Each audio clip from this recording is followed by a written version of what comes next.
ဆရာကိုနိုင်ပါဆရာဒီပြောဆရာအပမဒေနာတမ္မာဒေသဆိုတာနဲ့ညံနဲ့အတူတူပဲပေါ့နော်ဆရာအမှန်တမ်းလေးတော့3ချက်ရှိပါတယ်သောတမညံအမှန်တမ်းလေးတော့ရှိပါတယ်မဲ့ညံပေါ်မှာအမှန်တမ်းလေးရှိပါတယ်ညံပေါ်မှာအမှန်တမ်းလေးရှိပါတယ်သူကဘယ်လောက်ညံဖြစ်တယ်လဲဟုတ်လားဥပဒနာညံနဲ့နေမှာလားသတိနဲ့နေမှာလားမဲ့ညံနဲ့နေမှာလားမဲ့ညံနဲ့ဥပဒနာညံနဲ့ဆိုရင်တော့အတုပွားများမှုတွေရှိတယ်ကိုညံဆိုတော့အတုပွားများမှုလုံးဝမရှိတော့ပါဘူးအတုပွားများပဲနဲ့နေနိုင်ပြီဆိုရင်တော့အဲ့ဒါကသုတ္တပါလေးဖြစ်ပါလာလို့ရမှာကိုနိုင်ဒါပြီဆရာရပြီကျေးဇူးအများကြီးတင်ပါတယ်ဆရာဟုတ်ဥပေက္ခဝေဒနာနဲ့ဥပေက္ခသံဘောဇဉ်လေးကိုအဲ့ဒီနှစ်ခုလေးကိုနည်းနည်းလေးရှင်းပေးပါလားတဲ့ကိုနိုင်ဥပေက္ခသံဘောဇဉ်ဆိုတာဥပေက္ခဆိုတာဥပေက္ခဉာဏ်ဆိုတာဝိပဿနာဉာဏ်နဲ့လိလို့ရှိရရှိပါတယ်ဒါဥပေက္ခဉာဏ်လို့လည်းခေါ်တာအဲ့ဒီဒါဥပေက္ခဉာဏ်ဆိုသင်္ခါရကြောင့်ဖြစ်လာတဲ့ဒီဥပါဒခန္ဓာတရားတွေကိုလိလို့ရှိတဲ့ဉာဏ်ကိုသင်္ခါရဥပေက္ခဉာဏ်ခေါ်ပါတယ်အဲ့ဒါဝိပဿနာဉာဏ်ကနေလိလို့ရှိဥပေက္ခသံဘောဇဉ်ပါပဲအဲ့ဒီမဲ့သူက3ညတော့မြင်တယ်သူကသတိထားမှ3ညသတိထားတဲ့အခိုက်တွေမှာသူ3ညလို့မြင်အစဉ်3ညလို့သိနေအဲ့ဒါကဥပဒနာဉာဏ်နဲ့သင်္ခါရုပ္ပကဉာဏ်ကဥပဒနာဉာဏ်ဒီလိုဥပ္ပကသံဘောဇဉ်ပါပဲအောက်ကမဲ့ဉာဏ်နဲ့ရှင်တဲ့ဥပ္ပကသံဘောဇဉ်မဲ့ဉာဏ်ကတော့သင်3ညတော့မြင်တယ်ဒါပေမဲ့သူကဘာလဲဆိုတော့သူလည်းသတိထားအောင်မှခန္ဓာစောနဲ့တဏှာစောနဲ့နိဗ္ဗာန်မြင်တဲ့စောခန္ဓာစောနဲ့အလုတ်တွေကိုပါနေသေးတယ်ဒါအလုတ်ပါပြီးတော့မှဥပ္ပကပြုနိုင်အလုတ်မပါရင်တော့ဥပ္ပကမပြုနိုင်အဲ့ဒါအစဉ်3ညလို့တော့မြင်တယ်သို့တော့အဲ့ဒါအမရတမတိရဆိုအထုပ်ပွားများမှုနဲ့ရှင်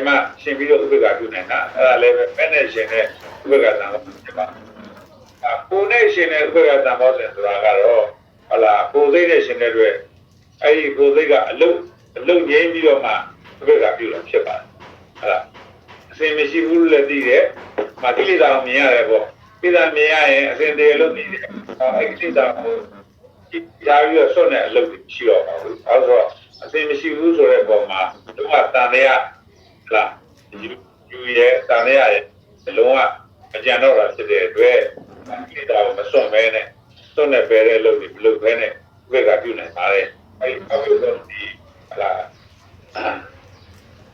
သမဂတဘာဒီလိုအဲ့ဒီကိုဘယ်နဲ့တော့နဲ့ပူဇော်တဲ့အခါမှာဒီအသိဉာဏ်တွေကတော့အဲဒီဥပ္ပကသံဘောဇဉ်ဆိုတာကိုယ်စိတ်နဲ့ရှင်ဥပ္ပကသံဘောဇဉ်ဖြစ်ပါတယ်လို့လုံငြိမ်းပြီးတော့မှလုံငြိမ်းပြီးတော့မှဝေဒနာငြိမ်းတာနဲ့နေတဲ့အနေကိုဥပ္ပကသံဘောဇဉ်ဆိုတာဖြစ်ပါတယ်ဒီနဲ့ရှင်နဲ့ဥပ္ပကဖြစ်ပါတယ်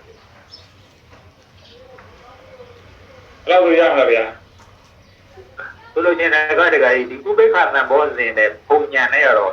တူတော့တကယ်နော်တင်ပါဗျာအဲ့ဒါဥပဒနာဉာဏ်နဲ့လည်းဥပ္ပကသံဘောဇဉ်လို့ပြောလို့ရတယ်မဲ့ဉာဏ်နဲ့ဥပ္ပကအဲ့ဒါတော့လေးနဲ့ရှင်းတဲ့သံဘောဇဉ်ကြီးကမဟုတ်ဘူးလို့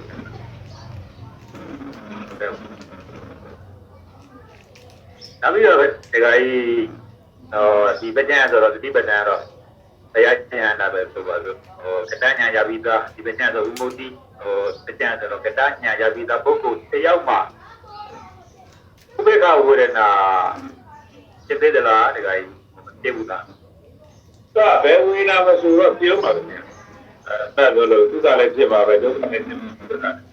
ခန္ဓာရှိနေပြီးတော့ဒီဝေဒနာမတတ်နိုင်ဘူးဖြစ်ပါပဲဉာဏ်နဲ့သာလေးလွတ်မြောက်နိုင်လွတ်မြောက်ဖြစ်ရတဲ့ပဲဉာဏ်နဲ့တောက်သွင်းကြပြီးတော့ဘုရားကြီးပဲပြရဟုတ်ကဲ့ဆိုလိုချင်တာကမနှောမှာတော့ခုနဥပေက္ခဖြစ်တဲ့ဆိုတော့မနှောမှာတော့ဥပေက္ခရဲ့သဘောကမောဟဆိုတော့မောဟဆိုတော့တကယ်ကြီးကမနှောမှာတော့မောဟကတော့ရှင်းနေဥပမာပေါ့လေဘဝတော့ဘဝဖြစ်တာကပြတ်အဝိဇ္ဇာပြဿနာလားဝိဇ္ဇာပြဿနာတော့မပြဿနာမရှိတော့မျက်စိ ဒီပြန်ပြန်လဲသွားနေတယ်အဲ့တော့ ဟုတ်တယ်ဖြစ်တာတော့ဟောဒါပေမဲ့ပြီးဖို့လိုတာပါလေ မဟုတ်ပြပါဗျာအဲ့လိုပါလဲဆိုတော့ဝိဒါရှိတော့ရင်အဲ့ဖြစ်နေတဲ့ဒရိမရှိပဲဒီကဟိုအကဲသွားမှလားတန်းလဲသွားမှလားနိဗ္ဗာန် အဝိဇ္ဇာနဲ့ဆိုတော့အပယ်သွားမယ်သန္တရာလည်းမသိဘူး သူဝိဒါမရှိတော့ဘူး ဟုတ်ကဲ့ဒီဆိုနိဗ္ဗာန်ပဲပေါ့ဟုတ် အဲ့ကောအဲ့ဒါကြောက်တယ် ဟုတ်ကဲ့ဟုတ်ကဲ့ ဒီမှာဒီပတ်ဒီမှာသိပြီးတာမရှိတော့ပြောတော့ဘာဖြစ်လဲဒါမလို့ဖြစ်နေတဲ့လောကသူလည်းပြောတုံညမြင်မြေချောင်းမဲ့ပဲတုံညမြင်တဲ့ပုဂ္ဂိုလ်အတွက်ကိုသူကသိသွားရင်သူကအိဗံပဲပို့ရတယ် ဟုတ်ကဲ့ဟုတ်ကဲ့ လောကတော့ဘောကတော့ညံတယ်စန့်ကျင်တော့ဘာကြောင့်မစန့်ကျင်တော့အဲ့မစန့်ကျင်ဘူးအဲ့တော့မစန့်ကျင်လဲလို့မေးတဲ့ခါကျတော့အရင်တော့အဝိဇ္ဇာဖြစ်နေတဲ့အတွက်လောကတော့မောဟာညံသွားခြင်းတဲ့ဘက်ကိုစန့်ကျင်ပဲသွားညံကအိဗံသွားခြင်းနဲ့ဒုက္ခကင်းရသွားခြင်းနဲ့သူကပဲသွားဒုက္ခတော်တယ်သွားပဲသွားတယ်ကုဏာတိဘက်ကိုသွားတယ်အခုအဝိဇ္ဇာမရှိတော့တဲ့အခါကျတော့ညံကလည်းပဲဟလာအိဗံသွားခြင်းနဲ့အနောကထိုးလိုက်တဲ့လောဘဒေါသမောဟတွေကပဲအိဗံဘက်ကိုသွားတယ်စန့်ကျင်ဘက်ကိုသွားတယ်ဒါကြောင့်လဲဆိုတော့ဝိဇ္ဇာမရှိတော့ ဟုတ်ကဲ့ပါနောက်တစ်ခုကတည်းကကြီးဓမ္မစကြာလုံးထဲမှာပဲကတညာနဲ့သစ္စာဝခဏညာအဲ့ဒီညာနဲ့ညာကဘလို့ဟိုသနာတာလေဘယ်ကမူလေးနဲ့တည်းမနေကတညာနဲ့သစ္စာဝခဏညာ သာပိဿကနာညာဆိုတာဒီလိုဒီကဘာလဲမှာပါတယ်ဗျာဒီရိပ္ပံကသွားတယ်ဒီတွေကာရဘကညာလူလောမညာအဲ့ညာဘုံညာပိဿကနာညာဆိုပြီးတော့မှ16ပါတယ်ဒီပြင်းဒီပြင်းပေါ့ဒီပြင်းဆုံးပြီး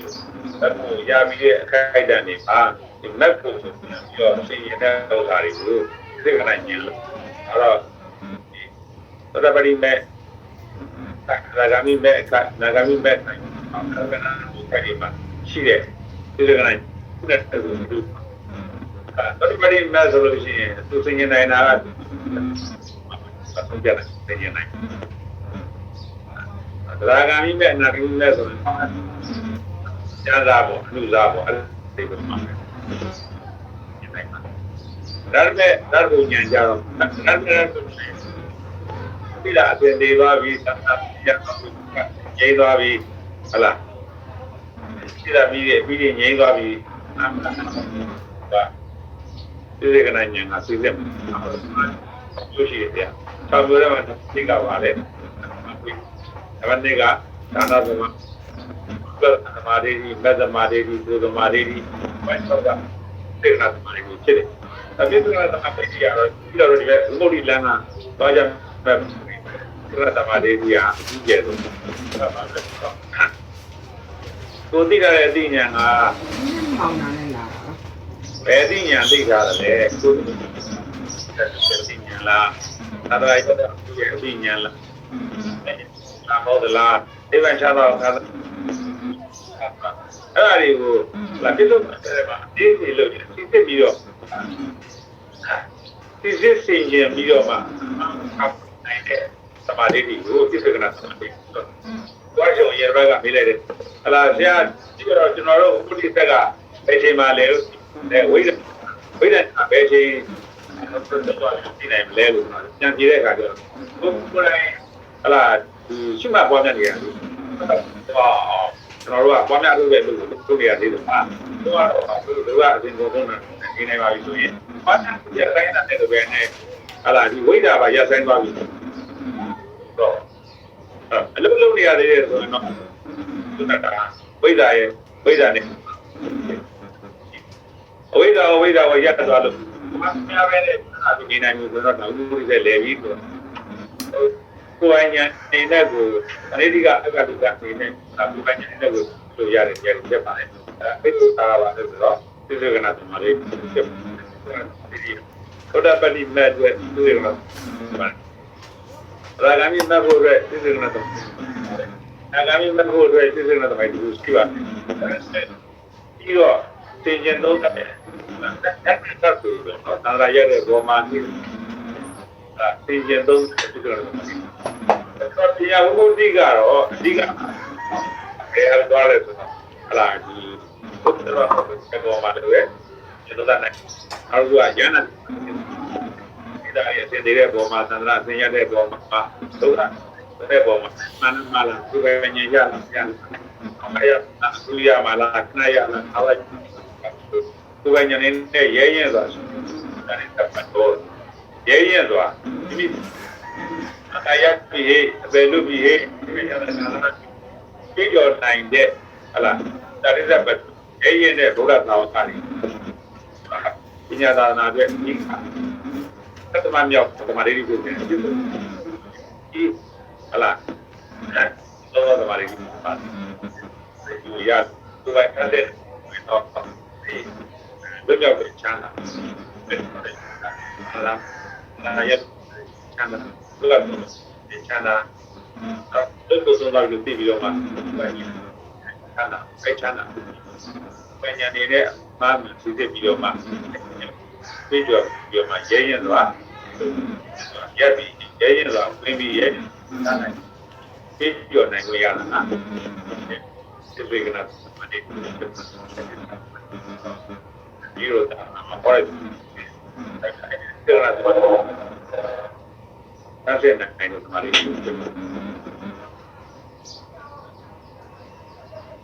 လောက်လို့ရပါဗျာ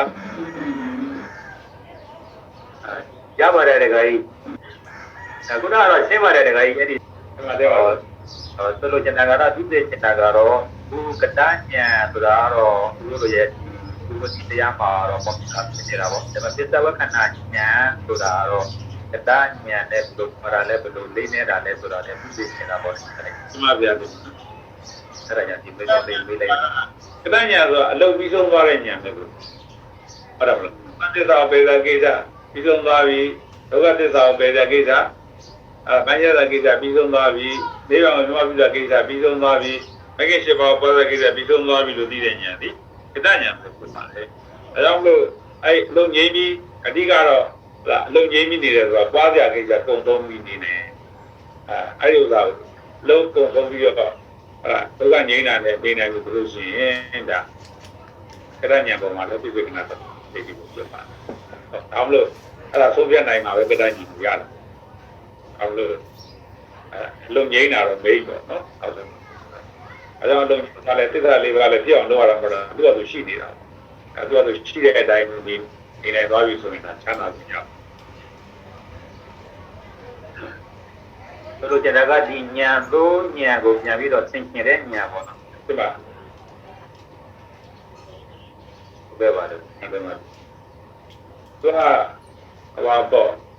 သန္တာဟုတ်လားမဟုတ်လားသိတယ်ကြီးသိတယ်ကအခုသူကဒီတောင်ပြိဿံပြီး၄ပါးနဲ့လို့ဆက်သက်တယ်လို့ပြိဿံပြီး၄ပါးဆိုတော့လည်းဒါပဲအောက်ဆုံးတော့သိကနညာဟလာအပေရောက်ကြောင်းဟုတ်သလား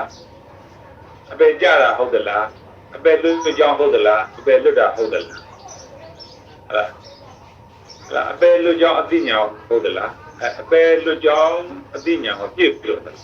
နောက်အပေလွတ်တာကိုသိကြရဲ့အပေထာဝရလွတ်တာကိုပြည့်စုံပြီအဲ့လိုသတ်စစ်လိုက်တာကပြိဋ္ဌာန်ပြီးတယ်ပြောတာသူ့ဆိုကဉာဏ်သင်္ကြန်သုံးတတ်တဲ့ဉာဏ်ပြောပါလေပြိဋ္ဌာန်ပြီးတဲ့၄ပါးဆိုတာဒါသင်္ကြန်သုံးတတ်တဲ့ဉာဏ်ဒါမှမဟုတ်ပြည့်စုံကနာသမာဓိရဲ့ဆိုတာကျုံးတယ်အောက်သန္တရာသိသလားသန္တရာလေကြောင်းသိသလား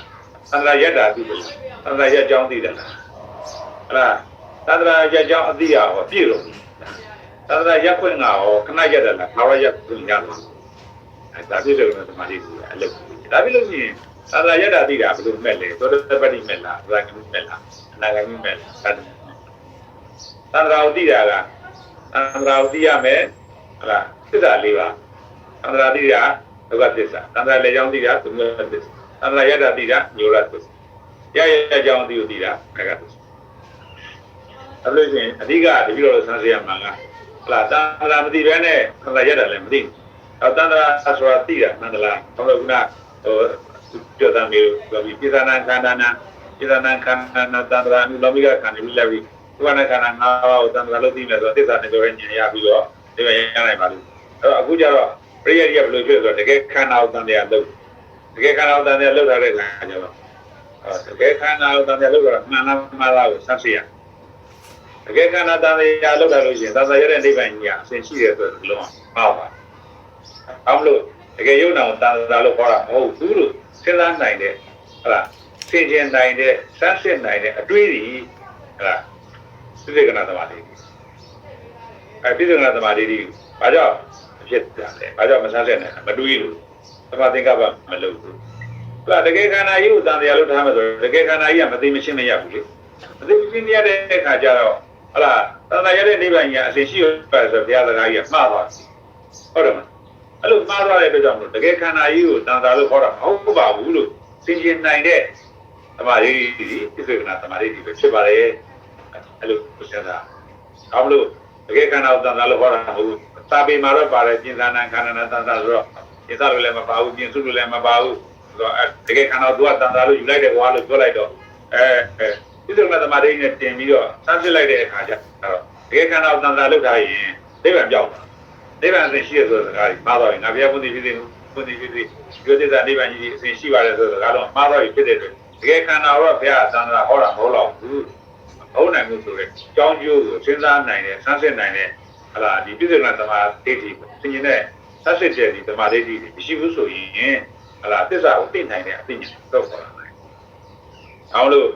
့ဥပနာခန္ဓာကိုဥပနာခန္ဓာအာယုအောက်တန်ត្រာလို့ပြောတာအဲဥပနာခန္ဓာကြီးအရေးကြီးဖြစ်တဲ့အတွက်အစဉ်မရှိဘူး။ဒါကြောင့်မလို့ဥပနာခန္ဓာဖြစ်နေပေမဲ့အစဉ်မရှိလို့သိရင်ဟောဒါဥပနာခန္ဓာတန်ត្រာလို့ပြောတာပါလား။ဒါဥပနာခန္ဓာဒီပြင်သုံးညဖြစ်နေတဲ့အတွက်အစဉ်သုံးညဖြစ်တဲ့အတွက်နိဗ္ဗာန်ကလည်းအစဉ်ရှိနေပါလားဆိုတာကိုစမ်းစစ်ပြေပေါ်မယ်ဆိုရင်ဥပန